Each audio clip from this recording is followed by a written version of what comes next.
Banner को दिखा से आए हुए हैं। HIV एड्स के हम काउंसलर भी हैं। HIV और एड्स जो बीमारी है HIV एड्स, उसके बारे में आप लोगों को कुछ बताने आए हुए हैं, है ना। HIV क्या है, आप में से कोई जानते हैं? कोई भी बच्चा HIV के बारे में 10+2 के भी बच्चे कोई? HIV क्या है? HIV एक वायरस है। क्या है? HIV एक वायरस है ना। Human immuno depressive virus. ये एक मानव से दूसरे मानव में आते हैं।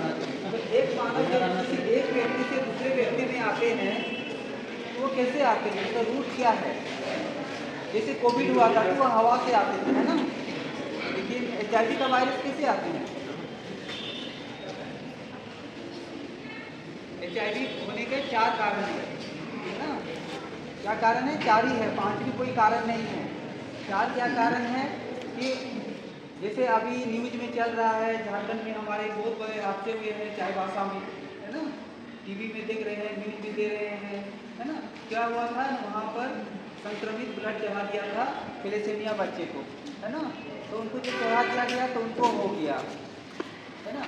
तो इसके 4 कारण हैं, इस विस्तार से हम आपको बताएंगे। पहला नंबर क्या होता है? रक्त से होता है, संक्रमित रक्त से होते हैं। दूसरी नंबर क्या होता है? संक्रमित व्यक्ति के साथ असुरक्षित यौन संबंध बनाने से। तीसरा होता है संक्रमित सुई का पुनः प्रयोग करने से। चौथे होते हैं आपका गर्भवती माँ से जो माँ को HIV है, उनके जो शिशु है पेट में जो पल रहे हैं उनको होते हैं। ये 4 ही कारण है, 5वीं कोई कारण नहीं है कि मच्छर के काटने से, आपका शेविंग करने से ये सब होता है, वो सब नहीं है। अब हम इस विस्तार से बता रहे हैं। जैसे अभी चाईबासा में जो घटना हुआ है, थैलेसीमिया बच्चों को HIV संक्रमित ब्लड चढ़ा दिया गया है ना, पॉजिटिव हो गए। ऐसा क्या होता है ना, मान के चलिए कोई एक पर्सन HIV पॉजिटिव है ना।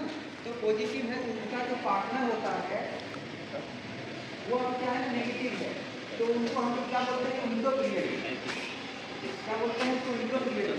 अगर किसी ने भी अगर हाई रिस्क बिहेवियर किए हैं, किसी ने भी हाई रिस्क बिहेवियर किए हैं, तो उनके बॉडी में HIV का डिटेक्ट होने में 90 दिन समय लगता है, 90 डेज समय लगता है सर। अभी जो हुआ ना थैलेसीमिया वाला जो चाईबासा में घटना सर, जैसे कोई एक पर्सन अगर पॉजिटिव है और उसका पार्टनर अगर नेगेटिव है, तो उनके बॉडी में HIV पॉजिटिव को डिटेक्ट होने में 90 दिन समय लगता है।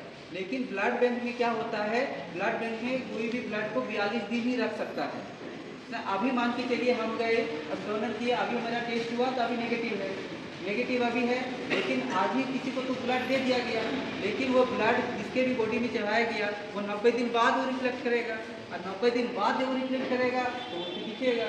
लेकिन अभी तक कोई भी ऐसा मशीन नहीं बना है कि जिससे साथ ही साथ आपका हमने अभी रिस्क बिहेवियर किए हैं और अभी मेरा ब्लड सैंपल से इसको डिटेक्ट हो जाए, ऐसा कोई मशीन नहीं है। कैसे पता चलेगा? हाँ, उसके डिटेक्ट होने में 90 दिन का समय लगता है। तो हम लोग उसको बताते हैं कि आप 15 दिन बाद एक बार आइए, फिर एक बार 30 दिन बाद आइए, फिर एक बार 90 दिन बाद आइए। अगर ब्लड हम जैसे वहाँ ब्लड लिया हो किसी से, हाँ, तो मैक्सिमम 42 डेज रहता है। हाँ, तो मुझे तो पता ही नहीं चलेगा। कोई भी ब्लड डोनर से हम लोग उसमें टाइम लगाते हैं, कोई दुनिया कैसे चला जाता है। हाँ, चला जाता है। और वो तो ब्लड सर्कुलेट करेगा तो ब्लड सर्कुलेट, इसीलिए बताया गया है ना कि हर एक ब्लड बैंक में जितना भी हल्ला नहीं करो, सिर्फ हमारे जो रिम्स है वहीं पर काउंसलर है, और पूरे झारखंड में कोई भी ब्लड बैंक में काउंसलर नहीं है। अगर काउंसलर वहाँ पर रहते, जो भी डोनर आते हैं उसका काउंसलिंग होगा, है ना। इसमें बहुत सारे, जिसमें जैसे हेपाटाइटिस बी भी है, सी भी है, जो भी है, HIV के बारे में पूछा है, आपका फैमिली में किसी को HIV तो नहीं है, फैमिली हिस्ट्री पूछा जाए, आपने किसी के साथ रिस्क बिहेवियर तो नहीं किए हैं। अगर उसने रिस्क बिहेवियर किए हैं, बताया कि हमने रिस्क बिहेवियर किए हैं, तो भी तो उसका स्टॉप कर देंगे ब्लड लेना। अगर उसको नहीं लेंगे तो बच जाएगा। तो वहाँ पर यहाँ पर गए, हमको डोनेशन करना है, ठीक है, देखिए आप HIV चेक किए, ब्लड निकाला, दे दिया। कैंप लगाते हैं हम लोग, तो अच्छी रक्तदान है अपना, आइए कैंप लगा लिए, व्हाट्सएप पे स्टेटस लगा दिए, आया लोग ब्लड दिया चला गया। लेकिन उसका काउंसलिंग तो नहीं हुआ, उसने अपना तो बताया नहीं कि हमने क्या किया, उसको समय भी नहीं दिया गया, और उसी चूक की वजह से इतनी बड़ी घटना हुई।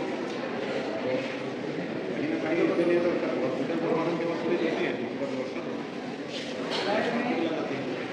डेली चेक कैसे करता है?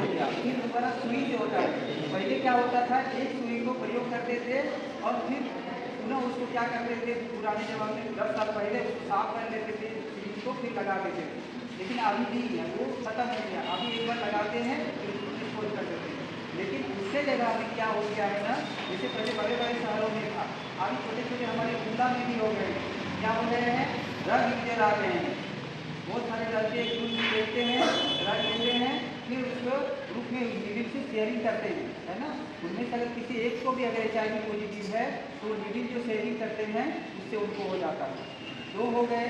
एक असुरक्षित यौन संबंध है।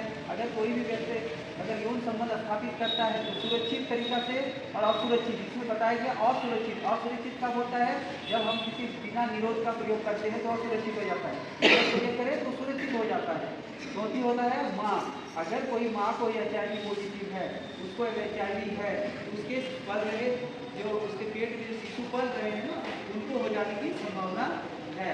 हो ही जाएगा ऐसा नहीं, संभावना 99% है। इसके लिए क्या होता है ना, हमारे सदर हॉस्पिटल कुंडा में HIV का टेस्ट होता है जो पूरी तरह से मुफ्त है। वहाँ आने पर HIV का टेस्ट किया जाता है। अगर उनमें से किसी को HIV पॉजिटिव पाया जाता है तो फिर उनको हमारे ART सेंटर में रेफर किया जाता है। HIV पॉजिटिव होते हैं तो उनको ART शुरू करते हैं, एंटी रेट्रोवायरल थेरेपी, है ना। ART किसी सेंटर का नाम हुआ ART सेंटर, ART किया जाता है। ये ART क्या होते हैं, HIV का वायरस एक बार अगर पॉजिटिव हो जाता है तो जिंदगी में कभी